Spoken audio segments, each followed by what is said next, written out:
Richardo, Guillermo, José Antonio, Laura. Buenas tardes, espero que la información que se ve hoy, lo que voy a contar les sea de su utilidad.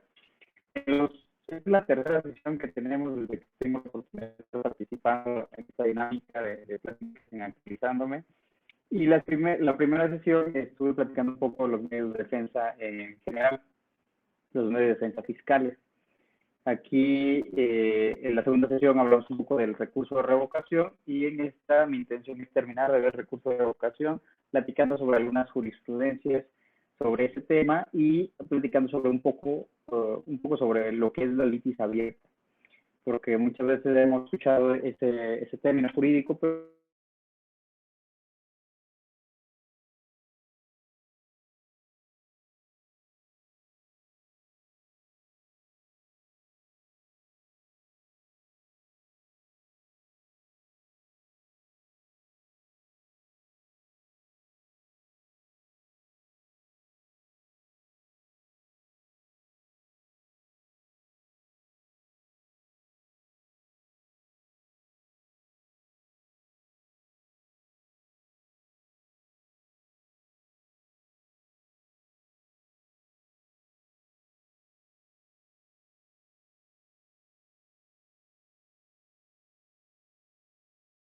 si me logro ver y escuchar. Ok. Bueno, entonces tenemos los medios de defensa jurisdiccionales, que son aquellos en los cuales se emiten sentencias, son básicamente juicios. En México tenemos dos, que es el juicio contencioso y el juicio de amparo, y los no jurisdiccionales, que son los procedimientos ante PRODECO, ¿no? Estamos hablando en materia fiscal. Entonces esto, a manera de resumen, si quieren, los que no entraron a las sesiones pasadas, si quieren pues ver un poco más sobre ello, en el primer video de nuestra primera sesión, ahí hablamos un poco más en términos genéricos sobre los medios de defensa del contribuyente. Como les decía, vamos a continuar con el recurso de revocación. Recordando un poquito, el recurso de revocación es el único medio de defensa que existe previsto en el Código Fiscal de la Federación. Como tal, está en un apartado correspondiente en los artículos del 116 al 133 G, me parece, del Código Fiscal de la Federación, donde nos señala que este es un medio de defensa que permite al particular, al contribuyente, defenderse en contra de los actos de las autoridades, en este caso autoridades fiscales, para que las autoridades fiscales puedan revisar este acto y puedan, en su caso, verificar si el acto es irregular, si cumple con alguna ilegalidad, para, en su caso, modificarlo o revocarlo, dependiendo de los argumentos y de las pruebas que aporte la persona que está promoviendo el recurso de revocación. Algunas generalidades del recurso de revocación que ya comentamos la sesión pasada, pero a manera de resumen les quiero señalar para tenerlos presentes, es que, bueno, el recurso de revocación, como les comentaba, está previsto en el Código Fiscal de la Federación, los artículos 116 al 133G. Tiene diferentes plazos, entre ellos, para presentarlo, va a depender el tipo de acto que es el que se esté controvirtiendo. El artículo 117 señala los actos y resoluciones en contra de los cuales procede el recurso de revocación, que de eso ya hablamos un poco. Por ejemplo, una multa del SAT, un acto del procedimiento administrativo de ejecución, una resolución derivada de un 69B, una cancelación de certificado sello digital, una resolución derivada de alguna visita domiciliaria. Todos esos actos pueden ser controvertidos a través del recurso de revocación. El plazo genérico, el plazo normal es de 30 días. Vamos a tener 30 días para interponer el recurso de revocación en la mayoría de los casos. Hay excepciones. Las excepciones están planteadas en este mismo capítulo de recurso de revocación. Las más comunes son cuando controvertimos un acto dentro del procedimiento administrativo de ejecución, como puede ser el requerimiento de pago, el embargo, el mandamiento de ejecución, algún citatorio, el avalúo.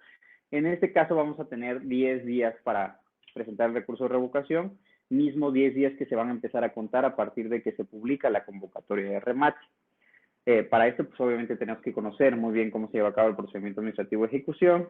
Tendríamos que esperarnos hasta que se publique la convocatoria de remate y presentar en ese momento el recurso. Tendríamos 10 días. Obviamente, este plazo también de 10 días contra actos de pago tiene excepciones. Por ejemplo, si en el procedimiento administrativo de ejecución se te embargan cuentas bancarias, pues nunca se va a publicar una convocatoria de remate porque no va a haber un remate de bienes, no hay embargo de bienes, muebles e inmuebles distintos a las cuentas bancarias. Entonces, esa sería una excepción y ahí tendrías pues 30 días a partir de que se realizó el embargo. No tendrías que estar hasta la convocatoria de remate porque nunca va a haber. Otro plazo previsto en el Código Fiscal de la Federación o otra forma de interponerlo sería cuando se trate de terceros. Los terceros que no tienen ninguna relación con el conflicto, con el crédito fiscal, con el acto de cobro, por ejemplo, ellos pueden interponer el recurso de revocación en cualquier tiempo, ¿no? Es una excepción al plazo genérico de 30 días. Y bueno, ¿cuál es el tiempo que tiene la autoridad para resolver el recurso de revocación? Este recurso debe ser resuelto por la autoridad fiscal en un plazo máximo de 3 meses. ¿Qué pasa si no resuelve en el plazo de 3 meses? Se entendería que te confirmó el acto. De acuerdo al artículo 131 del Código Fiscal de la Federación, el sentido negativo a un recurso de revocación es que se confirme el acto que estás peleando, el que estás recurriendo. Por ejemplo, una multa. Si tú controviertes una multa, si no te resuelve la autoridad en 3 meses, se entendería que te está confirmando la multa. Y entonces se configura lo que en materia de recurso administrativo conocemos como confirmativa ficta. Tú decides si esa confirmativa ficta la impugnas ante el Tribunal Federal de Justicia Administrativa mediante un juicio contencioso administrativo o puedes esperarte hasta que la autoridad te emita la resolución expresa a tu recurso de revocación, que pues puede tardar 1, 2, 3, 4 meses más, y ahí dependería porque pues está excediendo ya de su plazo legal. ¿Ante quién se presenta? Pues por regla general se va a presentar por buzón tributario. Hay ciertas excepciones, pero lo que nos señala el Código Fiscal de la Federación es que se debe presentar ante buzón tributario, que esto es en línea, ¿no? En la página de internet de las autoridades, a menos de que la autoridad fiscal a la cual se presente el recurso pues no cuente con buzón tributario, como lo serían las autoridades fiscales estatales, las que están coordinadas en virtud de la Ley de Coordinación Fiscal. Pues la mayoría de ellas no cuenta con buzón tributario, por lo tanto se presentarían en ese caso ante la autoridad que emitió el acto o a la que resuelve el recurso. Las notificaciones en el recurso de revocación se van a efectuar conforme al Código Fiscal de la Federación, conforme las que están previstas en el artículo 134, que son pues notificaciones personales, por estrados, y en este caso la que se utiliza con mayor frecuencia es la realizada por buzón tributario, porque el recurso de revocación se presenta por buzón tributario. La autoridad que va a resolver este recurso, tratándose del SAT, van a ser las administraciones desconcentradas jurídicas, que dependen de la Administración General Jurídica del Servicio de Administración Tributaria, y tratándose de las autoridades estatales coordinadas, pues va a depender de la denominación de cada estado. Aquí, por ejemplo, aquí en Quintana Roo, donde estoy yo, existe el SAT de Quintana Roo, y pues hay una dirección jurídica del SAT de Quintana Roo, que es Dirección Estatal Jurídica, que es la que resuelve estos recursos, ¿no? En otros estados pues va a depender de la denominación de si es una Secretaría de Hacienda Estatal, una Secretaría de Finanzas Estatal y cuál es la autoridad competente para resolver este recurso. En términos generales, esas son algunas cuestiones del recurso de revocación que es importante siempre recordar, ¿no? Y tener en cuenta. Ahora, lo que yo quería comentar hoy, entre otras jurisprudencias que desde mi punto de vista son muy interesantes, es el tema de litis abierta. La litis abierta, ¿qué es? No voy a hablar de los antecedentes, ni quiero ser tan doctrinario ni tan teórico, porque pues hay libros y muchos artículos que ustedes pueden buscar en internet que hablan sobre la litis abierta y la litis cerrada. Antes en nuestro derecho contencioso mexicano, pues había una litis cerrada, hoy en día tenemos lo que se conoce como la litis abierta. ¿Y qué es esto? Estamos hablando del recurso de revocación. La litis abierta va a permitir que si nosotros perdemos el recurso de revocación y queremos controvertir a través de la siguiente etapa, a través del siguiente medio de defensa, que sería una defensa jurisdiccional ante el Tribunal Federal de Justicia Administrativa, esto va a permitir que nosotros podamos plantear argumentos distintos a los señalados en el recurso de revocación o similares, o podemos mejorar los planteados en el recurso de revocación, ¿no? Entonces, la litis abierta va a permitir que nosotros podamos irnos a un juicio mejorando y modificando lo que planteamos en el recurso administrativo, en este caso en el recurso de revocación. Entonces, como señalo en esta diapositiva, la litis abierta va a permitir que la parte actora en el juicio contencioso administrativo federal pueda impugnar tanto la resolución recaída en un procedimiento administrativo como la dictada en el recurso que contra esta haga valer. Las características de la litis abierta, entre otras, es que se pueden reiterar o mejorar los argumentos planteados en el recurso. Uno puede pues volverlos a transcribir en su demanda o simplemente hacer referencia a que en algún apartado de tu demanda que se reiteran los señalados en el recurso, los puedes mejorar, puedes añadirles jurisprudencias, puedes añadirles algunos párrafos y puedes agregar algunos argumentos que no hayas planteado en el recurso de revocación, ¿no? Y tal vez después del análisis que realizas de la resolución impugnada encuentres algunas otras ilegalidades, entonces puedes ampliar tu recurso de revocación en cuanto a los argumentos que contienen. Tiene sus limitaciones, como por ejemplo, no se pueden aportar pruebas que no hayas aportado previamente en el recurso de revocación o que no hayas aportado previamente en el procedimiento de origen. Esto lo voy a seguir explicando un poco más adelante con varias jurisprudencias y con algunas otras diapositivas. Bueno, entonces, para entrar a la litis abierta, es necesario repasar dos artículos muy importantes de la Ley Federal de Procedimiento Contencioso Administrativo. Como antecedente, esta Ley Federal de Procedimiento Contencioso Administrativo, pues es la ley que regula el juicio contencioso administrativo, conocido como juicio de nulidad, ¿no? Entonces, este juicio nosotros lo podemos interponer contra un acto fiscal, que es de lo que estamos hablando, de manera optativa. Podemos ir al juicio contencioso o ir al recurso de revocación previsto en el Código Fiscal de la Federación. Pero en el supuesto de que nosotros hayamos elegido interponer el recurso de revocación, si llegáramos a perder el recurso de revocación, podemos agotar esta instancia que es el juicio contencioso. Eso está previsto en el propio Código Fiscal de la Federación y tiene relación con lo señalado en el artículo 1 y 50 de la Ley Federal de Procedimiento Contencioso Administrativo. Específicamente, en el artículo 1, en el segundo párrafo, nos señala que cuando la resolución recaída en un recurso administrativo, en este caso el recurso de revocación, no satisfaga el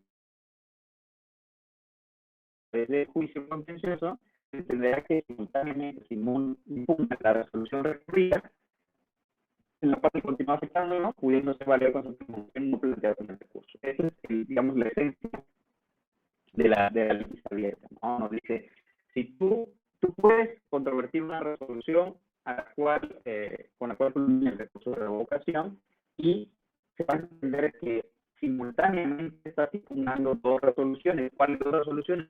La que recae en el recurso de revocación y la primigenia, la que en primer instante estabas convirtiendo, por ejemplo, una multa de SAT. Entonces se va a entender que en el juicio contencioso tú vas y peleas la multa del SAT y la resolución al recurso de revocación. Tienes dos resoluciones y probablemente dos procedimientos respecto a los cuales tú vas a hacer valer ilegalidades en el juicio contencioso administrativo. Y a esto es lo que se le conoce como litis abierta, porque el conflicto se abre a dos procedimientos y a dos resoluciones, ¿no? Entonces, de eso se trata esto. El tercer párrafo del artículo 1 nos señala cuando la resolución o un recurso administrativo declare por no interpuesto o lo deseche por improcedente, siempre que la sala regional competente determine la procedencia del mismo, el juicio contencioso procederá en contra de la resolución objeto de recurso, pudiendo en todo caso observar el concepto de impugnación no planteado en el recurso. Esto significa que aunque tu recurso de revocación haya sido desechado, tú puedes interponer el juicio contencioso. Si demuestras que ese desechamiento fue irregular, que fue ilegal, entonces el juicio contencioso va a proceder no solo contra ese desechamiento, sino también contra la resolución que tú intentabas controvertir en ese recurso de revocación. Entonces vamos a suponer que tú estás peleando un procedimiento, no sé, una visita domiciliaria, ¿no? Que es un procedimiento largo, que puede durar año, año y medio, desde que te inician la visita hasta que te emiten la resolución. Tú la peleas en recurso de revocación y el recurso de revocación te lo desecha. ¿Qué pasaría? si te desechan tu recurso de revocación, te irías al juicio contencioso. Lo primero que tendrías que demostrar sería que el desechamiento fue ilegal. Una vez que demostras que el desechamiento fue ilegal, podrías reiterar tus argumentos en contra de la visita o podrías abundar o mejorar los argumentos que habías hecho en el recurso de revocación en contra de la visita. Y en el juicio están obligados a, una vez que demostraste que el desechamiento fue ilegal, a analizar todas las ilegalidades que transcurrieron en la visita domiciliaria. ¿Por qué? Esto, obviamente, en beneficio del justiciable y para no retrasar el acceso a la justicia. Porque en nada práctico nos llevaría que solo se analizara el desechamiento y una vez que se considera que el desechamiento es ilegal, regresarlo al SAT para que el SAT estudie los argumentos en contra de la visita. Eso no tendría ningún efecto práctico y la justicia se atrasaría. Por eso es que se permite la litis abierta en beneficio de los justiciables. Entonces, eso nos dice el artículo primero. El artículo 50, en su cuarto párrafo, nos dice, tratándose de sentencias que resuelvan sobre la legalidad de la resolución dictada en un recurso administrativo, si se cuenta con elementos suficientes para ello, el tribunal se pronunciará sobre la legalidad de la resolución recurrida en la parte que no satisfizo el interés jurídico del demandante. Esto es muy importante porque tú puedes controvertir, como ya comenté, la resolución del recurso de revocación y la que estabas peleando en el recurso de revocación, la primigenia, la de origen. Entonces, tú lo puedes controvertir en el juicio, pero para que en el juicio te den la razón, tú le debes dar las armas y las herramientas al Tribunal Federal de Justicia Administrativa para que se pueda pronunciar sobre la legalidad de la resolución previa al recurso de revocación. Por eso nos dice ahí, si se cuenta con elementos suficientes para ellos, el tribunal se pronunciará sobre la legalidad. Puede darse el caso, entonces, de que el tribunal no cuente con elementos para ello y entonces tenga que regresar el tema, el conflicto, al SAT para que se resuelva el recurso de revocación, ¿no? Por ejemplo, tú te desechan tu recurso de revocación, tú te vas al juicio y dices que el desechamiento es ilegal y lo demuestras, pero no haces valer ningún argumento en contra de la resolución que estabas peleando en el recurso. Entonces, ¿qué va a decir el Tribunal Federal de Justicia Administrativa? Pues tiene razón, el desechamiento es ilegal, pero no tengo yo elementos para pronunciarme respecto a la resolución que estabas recurriendo, la que estabas peleando en el recurso. Por lo tanto, lo único que voy a hacer es regresárselo al SAT para que el SAT pues, te resuelva lo que en derecho corresponda, porque yo no tengo elementos. No tengo elementos porque tú no lo atacaste aquí o no aportaste las pruebas que habías aportado en el recurso, etc. Entonces es importante tomar en cuenta esto para que tú mismo, como justiciable, como contribuyente, como abogado defensor, pues no hagas que la justicia se atrase, porque si el tribunal no cuenta con elementos, te va a regresar el recurso. Esto pasa, por ejemplo, también en las solicitudes de devolución. Tú te vas al recurso, luego te vas al juicio y demuestras que la resolución de recurso es ilegal, que la resolución de devolución es ilegal, pero al final no aportas los elementos suficientes para acreditar que tienes derecho a la devolución.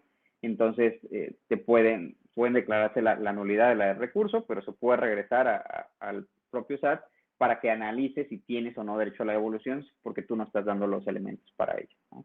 Entonces, es importante aportar las pruebas correspondientes. Bueno, para que quede un poco más claro la cuestión de litis abierta, traté de plasmarlo a través de estas flechas y recuadros, ¿no? Entonces, aquí lo que trato de plasmar es que existen 3 procedimientos en este ejemplo y en este tema que estoy comentando, la litis abierta. Tenemos el procedimiento administrativo de origen, que puede ser una visita domiciliaria, una revisión electrónica, un 69B, o el procedimiento que ustedes quieran. En todos los procedimientos, conforme al artículo 16 constitucional, 38 del Código Fiscal de la Federación, tiene que haber una orden emitida por autoridad competente, ¿no? Tiene que haber un inicio del procedimiento y ese procedimiento como tal tiene que cumplir las formalidades esenciales del procedimiento, de las cuales pues no vamos a abundar aquí, pero así es, ¿no? Entonces tiene que iniciar con un acto administrativo, con una orden emitida por autoridad competente. Este procedimiento administrativo va a culminar con una resolución que a ti te cause agravio, ¿no? Si no te causa agravio, no la estarías controvirtiendo. Esta resolución, como les digo, puede ser un 69B, una multa, puede ser una resolución derivada de una visita domiciliaria, revisión electrónica, revisión de gabinete, etc. Bueno, ya que tienes la resolución que te causó agravio, ¿qué vas a hacer? Obviamente, o muy probablemente tú la quieras controvertir. Tienes dos vías, la vía administrativa a través del recurso de revocación y la vía jurisdiccional a través del juicio contencioso. Es optativo, tú vas a elegir. Suponiendo que eliges la de recurso de revocación, el recurso de revocación va a iniciar con tu escrito de recurso de revocación que vas a presentar por buzón tributario, como ya señalamos, y que al final, después del procedimiento correspondiente, va a culminar con una resolución emitida por el SAT y con la cual se va a resolver la cuestión planteada en el recurso de revocación. Entonces, en este ejemplo ya vas a tener dos resoluciones. La primera que te causaba agravio, la multa, el 69B, etcétera, y la del recurso de revocación, que si no te dan la razón, obviamente también te va a causar agravio. ¿Por qué? Porque va a seguir prevaleciendo esta. Esta sigue vigente. Una vez que tenemos el procedimiento administrativo y tienes el recurso de revocación, ¿qué te va a quedar? Pues no te va a quedar de otra más que el juicio contencioso administrativo federal, conocido como juicio de nulidad. Este juicio va a iniciar con un documento que se llama demanda. Esta demanda va a dar origen a todo el juicio y en esta demanda tú vas a señalar como resolución impugnada la recaída al recurso de revocación y como simultáneamente combatida la recaída al procedimiento administrativo. Entonces, tú estarías impugnando dos resoluciones y por ende estos dos procedimientos en el juicio contencioso administrativo. Por eso a esto es a lo que se le conoce como litis abierta. El juicio contencioso, pues después de todas las etapas procesales, va a concluir con una sentencia. Y bueno, para que quede esto, espero yo, un poco más claro, sería así. Tú, en tu demanda del juicio contencioso, vas a estar controvertiendo el procedimiento administrativo de origen y el recurso de revocación y vas a estar peleando las dos resoluciones recaídas a esos dos procedimientos. La de tu procedimiento de origen, que puede ser, como ya les había comentado, un 69B, una revisión electrónica o el que sea, y la resolución recaída de recurso de revocación. Las dos las vas a controvertir a través de tu demanda y a esto es a lo que se conoce como litis abierta porque la litis se está abriendo a dos procedimientos y a dos resoluciones. Bueno, a grandes rasgos eso es la litis abierta. Ahora, lo que yo quería en esta sesión era platicar sobre algunas jurisprudencias y algunas tesis que me parecen interesantes para que, si no la conocen, las conozcan y las tengan presentes al momento de que ustedes pues presenten sus medios de defensa, ¿no? Y para que no vayan a cometer errores que luego algunos litigantes cometen. La primera que está aquí es una del 2013, que probablemente, o es una muy conocida, porque en teoría todos la deben de conocer, se trata sobre las pruebas, la litis abierta, tratándose de las pruebas que uno puede aportar en el juicio contencioso administrativo. Es una jurisprudencia emitida por la segunda sala de la Suprema Corte de Justicia de la Nación en julio de 2013. Y voy a leer el rubro solo para entrar en contexto y luego la voy a comentar. Entonces, el rubro nos dice, juicio contencioso administrativo. El principio de litis abierta que lo rige no implica para el actor una nueva oportunidad de ofrecer pruebas que, conforme a la ley, debió exhibir en el procedimiento de origen o en el recurso administrativo procedente, estando en posibilidad legal de hacerlo. ¿Qué nos dice esta? El rubro nos resume todo. Dice, tú no puedes aportar pruebas que pudiste haber aportado en el procedimiento de origen o que pudiste haber aportado en el recurso de revocación. ¿En dónde no las puedes aportar? En el juicio contencioso. Es decir, en tu demanda del juicio contencioso administrativo no puedes aportar una prueba que ya tenías. ¿Por qué? Porque si ya la tenías, estabas obligado a presentarla en el momento que tú considerabas. Tenías dos momentos. Tu procedimiento de origen y tenías tu recurso de revocación.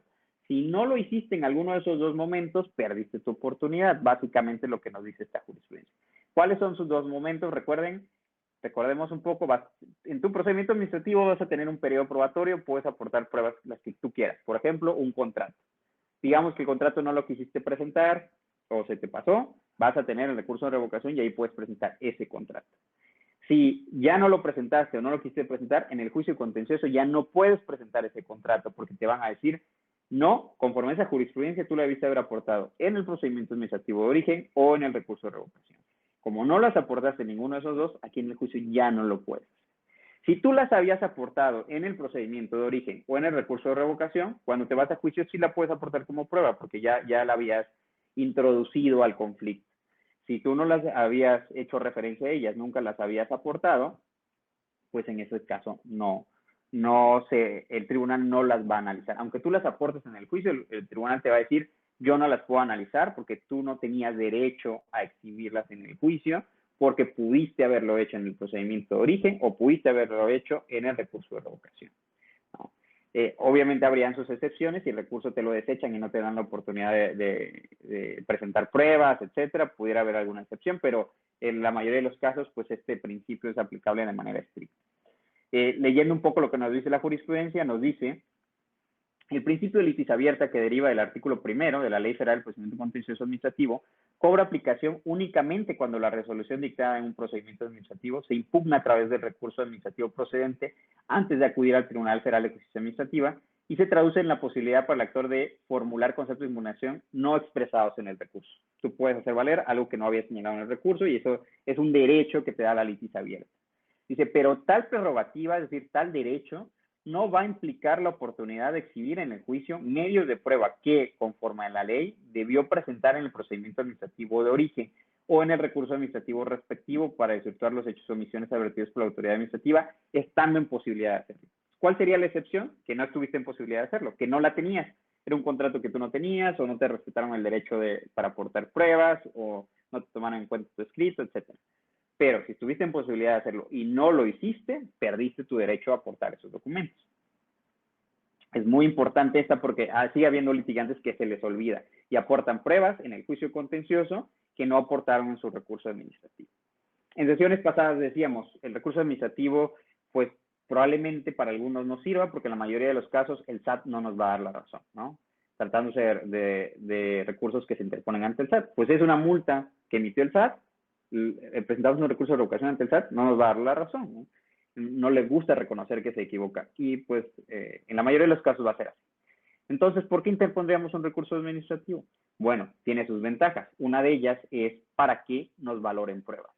Si yo tengo un contrato, si yo tengo unas facturas, si yo tengo algún video, algunas fotografías o lo que yo quiera, cualquier documento que yo tenga, pero que no aporté, por ejemplo, en un 69, que no aporté, por ejemplo, en una visita domiciliaria o una revisión de gabinete o en cualquier procedimiento fiscal, yo tendría que irme en recurso de revocación para introducir ese elemento probatorio en la contienda, en el conflicto.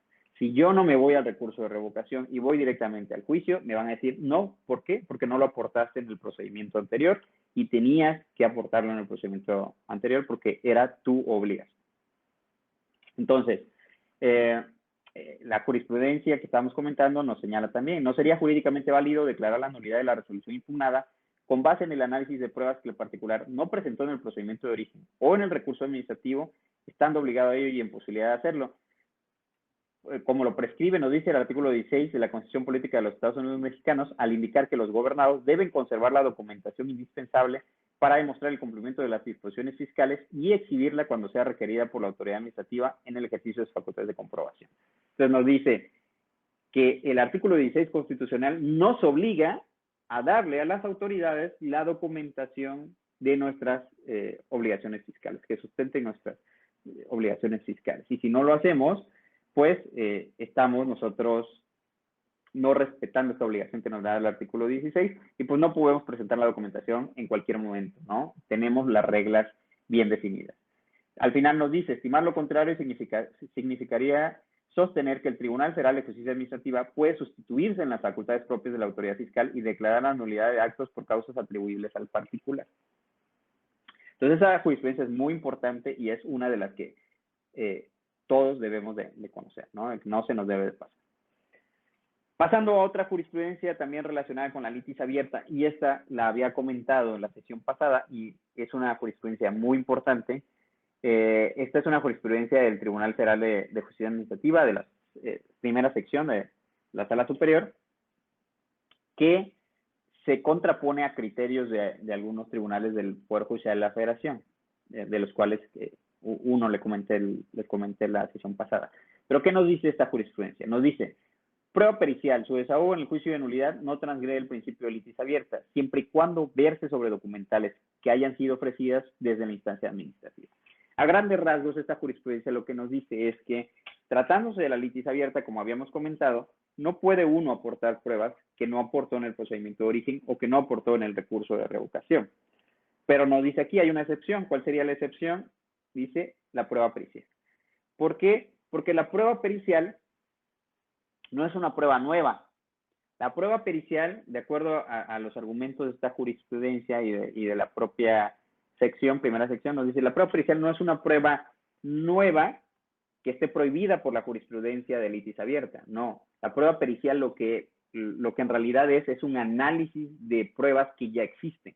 Una prueba pericial, ¿qué es el análisis de la contabilidad del contribuyente. Si esa contabilidad ya se había aportado en el recurso de revocación o en el procedimiento de origen, pues la prueba pericial la puedes ofrecer hasta el juicio de nulidad y no estarías imposibilitado, aunque no la hayas ofrecido en el recurso de revocación.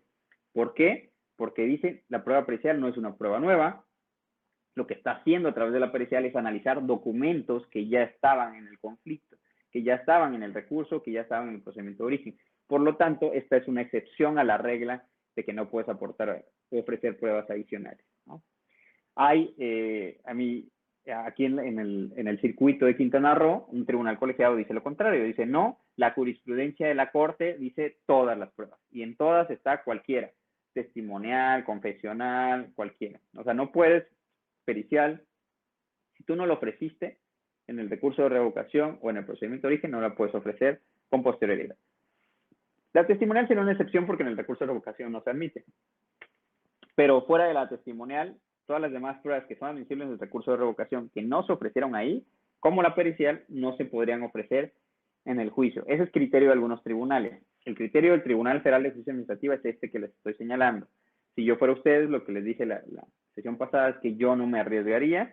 Si tengo mis posibilidades de ofrecer una prueba pericial desde el recurso de revocación, si yo fuera litigante, lo haría, para que no tuviera problemas con posterioridad en el juicio contencioso y no existiera riesgo de que yo perdiera el juicio porque no me valoren mi prueba pericial, ¿no? Máxime si el asunto es muy cuantioso y si hay mucha documentación para valorar y si el tema es más de fondo, más contable que legal, ¿no? Entonces aquí va a depender en cada caso en concreto, pero esta es una jurisprudencia a considerar, tomando en cuenta que la prueba pericial es muy común en todas las resoluciones de devolución, en todos los conflictos que tienen que ver con resoluciones de devolución y en muchos conflictos que tienen que ver con facultades de comprobación. Si los que me están escuchando tienen alguna pregunta, quieren hacer algún comentario, adelante. En cualquier momento lo pueden hacer y si les puedo resolver la duda, con gusto les comentaría. Entonces, bueno, respecto a lo que estoy comentando aquí, nos señala en esta misma jurisprudencia o en una parte interesante, nos dice, la prueba pericial refleja una opinión técnica en base a probanzas que habían sido aportadas por las partes, por lo que no constituye un medio de prueba novedoso, sino que únicamente perfecciona su ofrecimiento. Yo coincido con este criterio.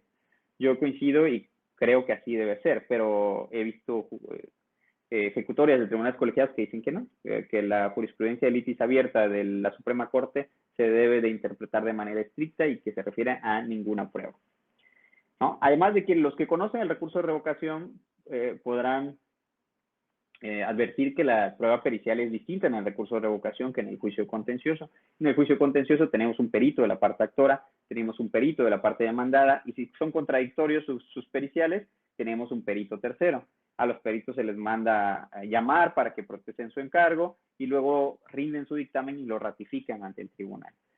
A diferencia de una pericial en el recurso de revocación, que es básicamente similar a una documental, porque lo único que se exhibe es un dictamen pericial junto con el recurso de revocación, ¿no? Alguien puso Felizardo, Nayarit, comentó que en la inmovilización de cuentas no hay convocatoria de remate. No, si en un procedimiento administrativo de ejecución solo te embargan. Recuerden que el procedimiento administrativo de ejecución inicia con la notificación de un mandamiento de ejecución, con un acta de requerimiento de pago y generalmente con un acta de embargo. En el acta de embargo te pueden hacer referencia a las cuentas que están inmovilizando. Si solamente hacen referencia a las cuentas que están inmovilizando, no va a haber una convocatoria de remate. ¿Por qué no habría una convocatoria de remate? Porque no van a rematar tus cuentas. Lo que va a proceder después de embargarte tus cuentas en EMPAE es que conforme al 156 bis del Código Fiscal de la Federación, lo que va a hacer el SAT o el IMSS o el Infonavit, que son autoridades fiscales que aplican estos artículos, lo que harían sería ordenarle al banco o a la Comisión Nacional Bancaria de Valores que esa cuenta que ya está embargada la inmovilice. ya procedería después de un embargo de cuentas la inmovilización de la cuenta ya directamente con el banco o con la Comisión Nacional Bancaria. Solo habría convocatoria de remate si hay bienes muebles o inmuebles que se hayan valuado o que se quieran rematar, como vehículos, como casas, como joyas, etc. En esos casos va a haber convocatoria de remate, pero si solo embargan cuentas no va a haber convocatoria de remate. Bueno, no sé si respondí tu duda, Felizardo. Y bueno, siguiendo con la litis abierta y con otras jurisprudencias. Esta es una jurisprudencia de 2014. Muchas gracias, Antonio. Muchas gracias, Felizardo. Y gracias, Sofía. Esta jurisprudencia de abril de 2014 lo que nos señala es respecto a los argumentos no planteados en la demanda y argumentos que se plantearon en el recurso de revocación. Tú, por ejemplo, tienes una multa del SAT, tú la estás peleando y haces valer en tu recurso de revocación dos argumentos. Dices, la autoridad es incompetente, argumento 1, y el argumento 2, no hay tipicidad porque pues, yo no me ubiqué en el supuesto por el que me sancionaron, no cometí la infracción. Entonces tienes dos argumentos, competencia y tipicidad, en tu recurso de revocación. Te vas al juicio contencioso y en el juicio contencioso haces valer dos distintos. Una indebida notificación del requerimiento, por ejemplo, y no sé, que está mal la actualización de la multa o lo que sea, que está mal algo. Entonces haces valer dos argumentos distintos. Si el tribunal te analiza esos dos argumentos que existen en tu demanda del juicio de nulidad y no te da la razón, tú no puedes decir, oye, pero ¿por qué no me analizaste los del recurso de revocación? ¿Por qué? Porque lo que nos dice esta jurisprudencia del Pleno de la Sala Superior del Tribunal Federal de Justicia Administrativa es que si tú querías que se te analizaran tus agravios del recurso de revocación, que son distintos a los que planteaste en la demanda, los tuviste que repetir. Los tuviste que repetir o los tuviste que agregar a tu demanda. Para esto, yo considero que no es necesario que tengas que, como tal, transcribirlo todo. Simplemente puedes agregar un apartado independiente en tu demanda y decir, reitero mis agravios tales y tales de mi recurso de revocación, y eso obligaría al tribunal a estudiar tus argumentos del recurso de revocación. Pero si tú no haces ninguna manifestación respecto a que reiteras tus argumentos del recurso de revocación y no los repites en tu demanda, el tribunal de manera oficiosa no va a irse a tu recurso y lo va a estudiar. El tribunal solo va a estudiar tu demanda, y si del principio de tu demanda al final de tu demanda nunca hace referencia a tus agravios del recurso de revocación, pues no se van a estudiar. Lo que nos dice esta jurisprudencia es eso. Voy a leer el rubro, nos dice litis abierta. Dicho principio no implica que se puedan examinar oficiosamente los argumentos hechos valer en el recurso en sede administrativa no planteados en la demanda. Entonces dice, si el actor se limita a realizar agravios en contra de la resolución impugnada, la sala del conocimiento debe pronunciarse únicamente sobre la legalidad de la resolución impugnada, pero no así respecto del acto primigenio. Si tú, por ejemplo, solo atacas la del recurso de revocación y no atacas la del procedimiento de origen, pues solo se va a pronunciar sobre la del recurso de revocación. Para que el tribunal pueda pronunciarse respecto a la resolución que tú estabas recurriendo, tienes que plantearlo así en tu demanda, ¿no? Entonces es importante tenerlo en cuenta porque también me ha tocado ver eso, que solo plantean algunos argumentos y luego se van al amparo diciendo, es que no me estudió este argumento que hice valer en el recurso de revocación. Y nosotros pues nos quedamos, pues es que en ningún momento en la demanda lo hiciste valer, ¿no? Si no lo haces valer en tu demanda, pues no puede el tribunal de manera oficiosa ayudarte. Recuerden que en materia fiscal no hay suplencia de la deficiencia de la queja. Entonces, también para que se tome en cuenta esta cuestión, ¿no? Tal vez parece algo como muy sencillo, pero sí hay que tener en cuenta. Otra jurisprudencia de litis abierta es respecto al desechamiento de recursos. Entonces, esto ya lo habíamos comentado porque está previsto en el mismo artículo primero de la Ley Federal del Procedimiento Contencioso, pero antes no estaba, entonces ahorita está muy precisado. Pero bueno, el rubro nos señala, el principio de litis abierta regulado en la Ley Federal del Procedimiento Contencioso Administrativo permite al Tribunal Federal de Justicia Administrativa analizar los conceptos de anulación planteados en el juicio en contra de la resolución recurrida, inclusive cuando a través de esta se haya desechado el recurso administrativo. Es decir, puede ser que te hayan desechado tu recurso, pero tú te vas al juicio, demuestras la ilegalidad del desechamiento y eso va a permitir que el tribunal ahora analice tus demás conceptos de impugnación. Esto ya lo habíamos comentado. Otro, ya fuera de la litis abierta, es todo lo que voy a comentar. Espero que haya quedado claro. Si no queda claro, pues a través de mis redes sociales luego me pueden comentar algo y podemos abundar sobre ello y podemos mejorar lo que estamos señalando aquí, o puede haber algún comentario de su parte y abundaríamos esta información. Pasando a otro tema, pero relacionado con el recurso de revocación, esta jurisprudencia nos habla de la ampliación en el recurso de revocación. Esto también es muy importante, porque había un artículo en el Código Fiscal de la Federación que se derogó en el 2013, que es el artículo 129. A partir del 2014 a la fecha, el 129 está derogado. Y el 129 era un símil al artículo 16 de la Ley Federal de Procedimiento Contencioso Administrativo, que permitía que tú te fueras al recurso de revocación manifestando que no conocías la resolución que estabas recurriendo o que no se te había notificado o que se te había notificado ilegalmente. Y el SAT estaba obligado a dártelo a conocer en el recurso de revocación, porque así lo señalaba el 129. Ese artículo se derogó. Entonces, ¿qué pasa si tú ahorita te vas al recurso de revocación y dices, no me notificaron la resolución, la multa, ¿no? Me enteré que tengo una multa, pero no me la notificaron, la controvierto, la niego conocer? Si tú haces eso, el SAT muy probablemente te diga, el 129 está derogado, no se puede, te va a decir, si la conoces, te la notifiqué legalmente y por lo tanto te desecho tu recurso o se confirma la resolución y hasta ahí. ¿Qué harías tú? Pues te irías a juicio y dirías que lo que hizo la autoridad es ilegal porque no te lo dio a conocer y efectivamente tendrías razón.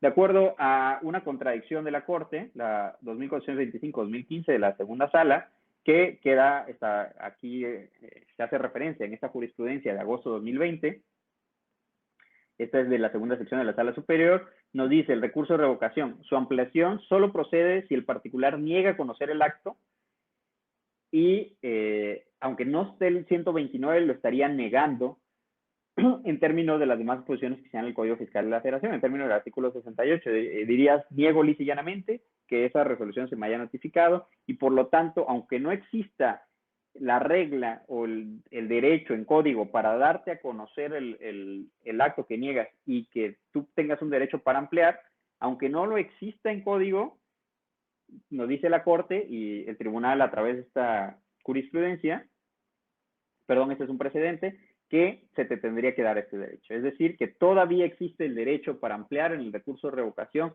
cuando tú niegas lisa y llanamente conocer la resolución que estás controvirtiendo.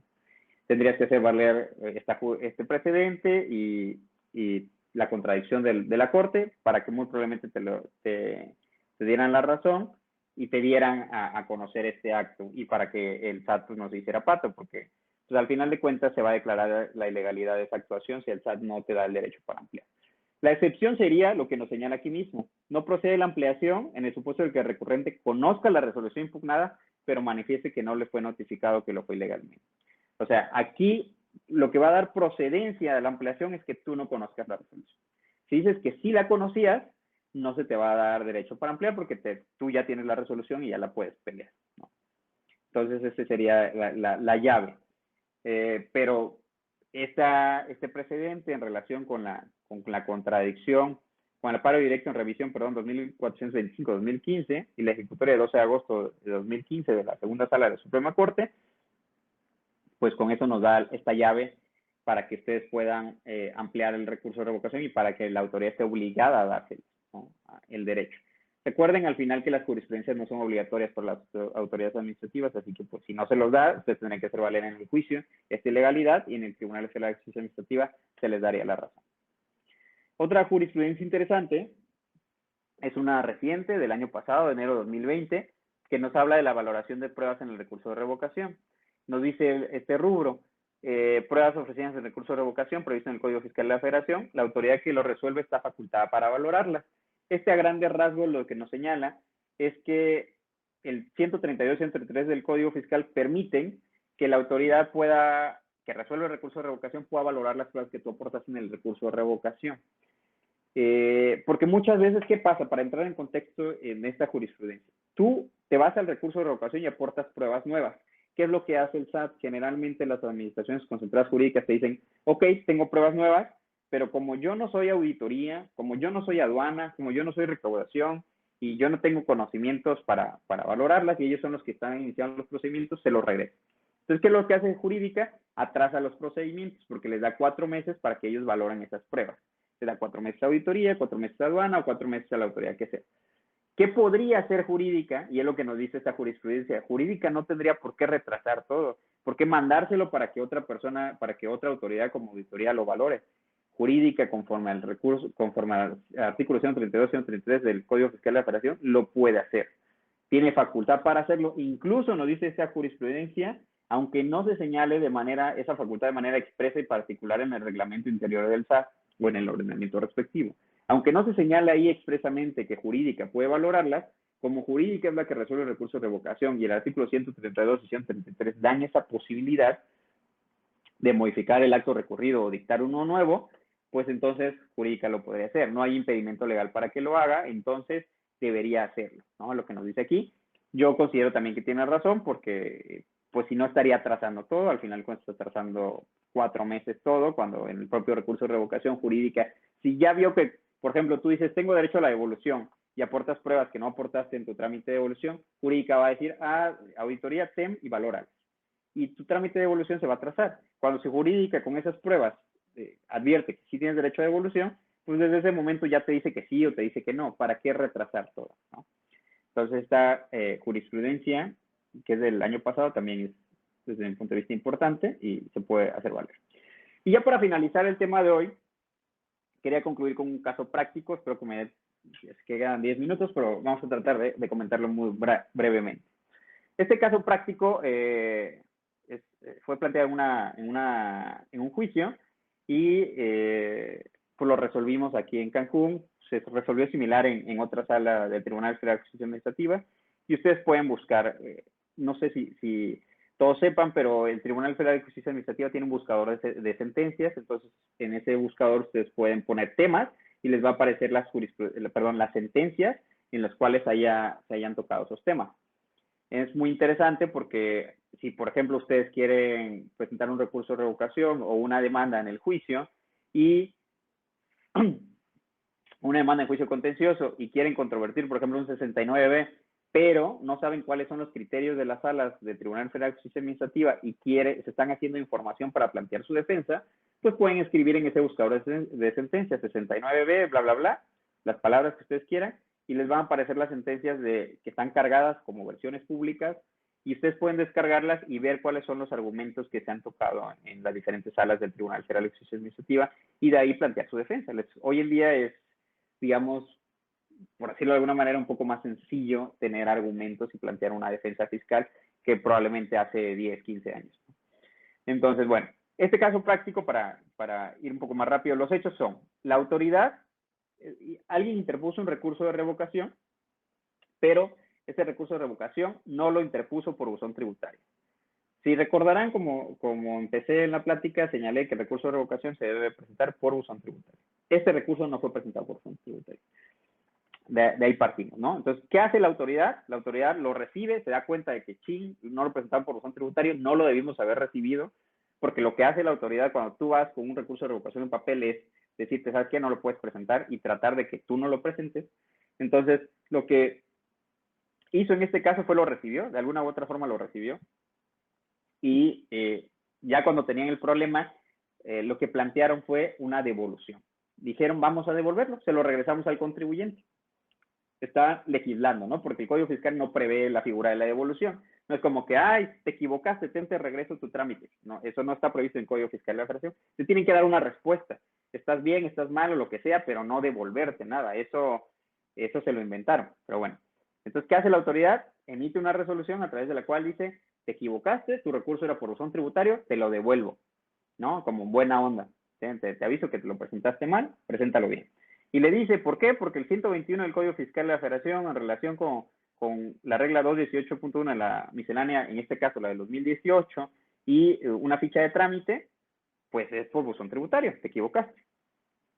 ¿Qué hace el contribuyente? Se va a juicio contencioso y dice, está mal, o sea, si ya lo recibió la autoridad, me lo debió haber resuelto, porque además plantea otros argumentos que no vienen al caso, pero decía, ya lo tenía, era la autoridad competente, lo presenté en tiempo, me lo debió haber resuelto. ¿Por qué no me lo resolvió? ¿Y por qué ¿por qué me lo devolvió si esa devolución no está prevista en Código Fiscal de la República? Entonces, la controversia planteada es determinar si se encuentra ajustado a derecho que la autoridad demandada tuviera por no interpuesto el recurso de revocación. Se manejó así, que se tuvo por no interpuesto, porque no importa el nombre que le diera la autoridad, no importa que la autoridad diga te lo presto, te lo devuelvo, lo que sea, el efecto jurídico que tuvo esa devolución es tener por no interpuesto el recurso, porque el contribuyente presentó su recurso y la autoridad le dijo no lo acepta. Es una no interposición. Lo tuvo por no interpuesto, no importa, nosotros lo manejamos en la sentencia y le decimos SAT, no importa cómo le quieras poner, no importa cómo le quieras llamar a este acto que estás inventando, pero es una no interposición. Y eso sí afecta al interés jurídico del recurrente, porque el SAT quería que se sobreseñara el juicio diciendo, no, se debe sobreseer el juicio porque esa resolución no le afecta al interés jurídico, y no le afecta porque yo no se lo deseché, no se lo tuve por no interpuesto, no confirmé el acto, simplemente en buena onda, como se había equivocado, pues se lo regresé. Y pues nosotros le dijimos, no, pues estás equivocado, sí tiene efectos jurídicos de una no interposición, porque tú ya le estabas quitando su derecho a interponer el recurso de revocación. ¿Por qué? Porque tiene 30 días para hacerlo. Cuando tú se lo regresaste, pues él ya no va a tener, esos 30 días ya van a haber pasado, y aunque lo quiera presentar por buzón tributario, ya no va a poder, ¿no? Ya va a estar fuera del plazo. Entonces, aquí se tenía que analizar si era correcto o no que se hubiera presentado ese documento en oficialidad de partes, aunque no se hubiera presentado en buzón tributario, si era admisible o no el recurso de revocación. Entonces,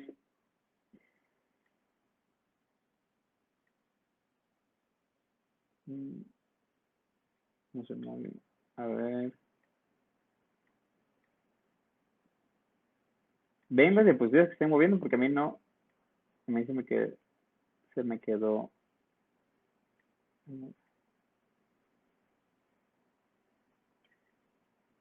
¿Sí me sigo escuchando? Ah, ok. Sí, que sí. Es que no, yo no alcanzo a ver la diapositiva en la que según estoy, pero debe ser esta. Bueno, es esta. Entonces, bueno, ¿qué fue lo que se analizó? Se analizó la interposición de recurso de revocación se debe presentar conforme al 121 a través del buzón tributario, ok, así lo señala, pero lo que se analizó también fue que si bien estaba la regla de que el recurso de revocación se tenía que presentar en buzón tributario, no había ninguna consecuencia a qué pasaba si se presentaba en papel. No había ninguna prohibición, ¿no? Entonces, recuerden también que en el principio general de derecho, lo que no está prohibido está permitido para los particulares. Para las autoridades, obviamente es al revés, lo que no está permitido está prohibido. Entonces, ahí te dice que lo tienes que presentar por buzón tributario, pero no te dice que no lo puedas presentar en papel, ¿no? Que no puedes presentar en oficialía.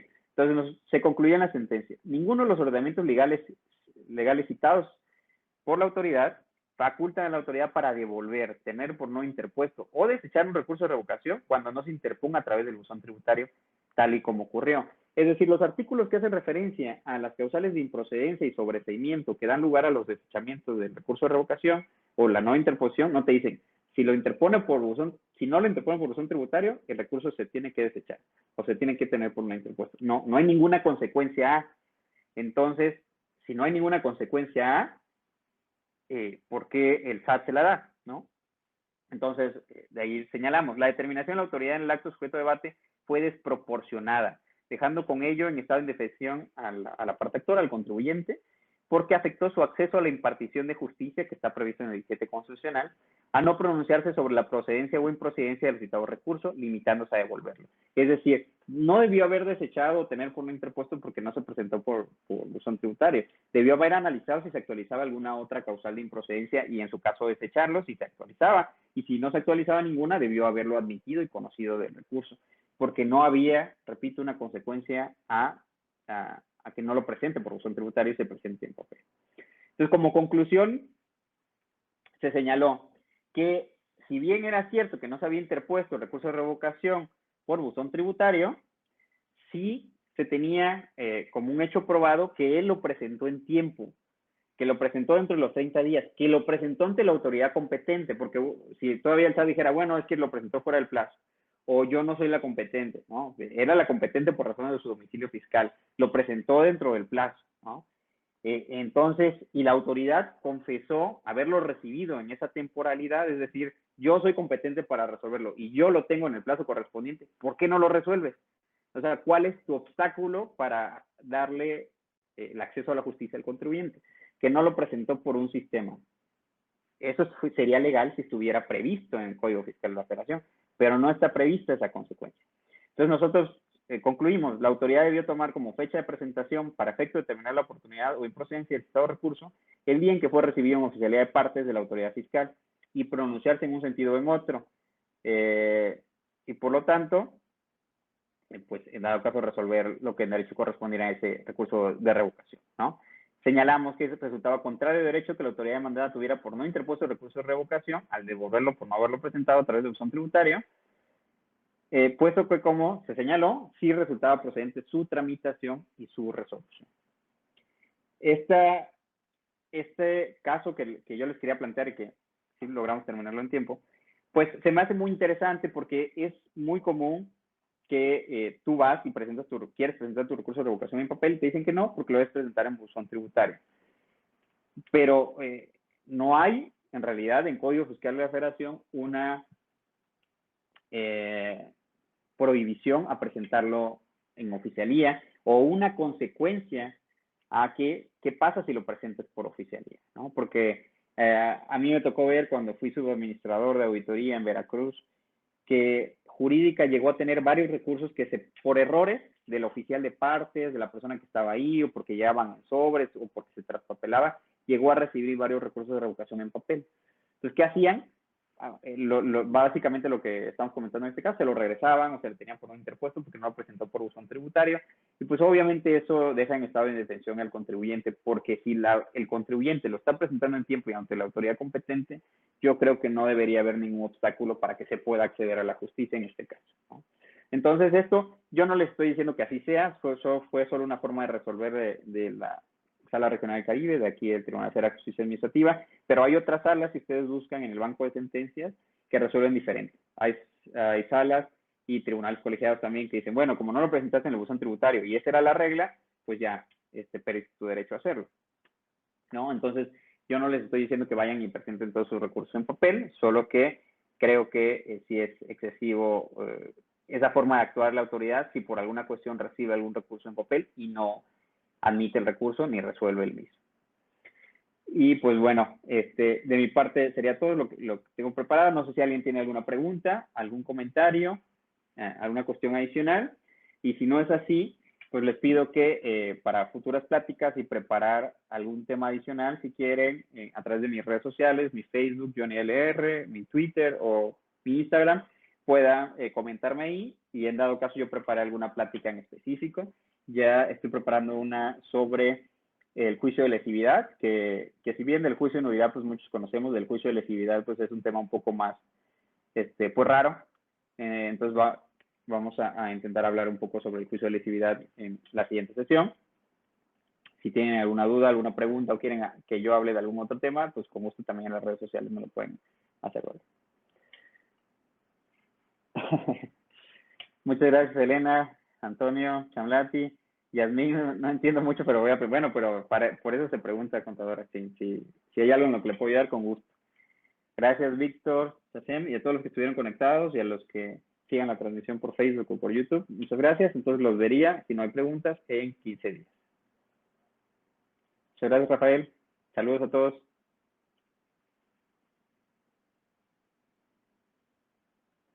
Excelente.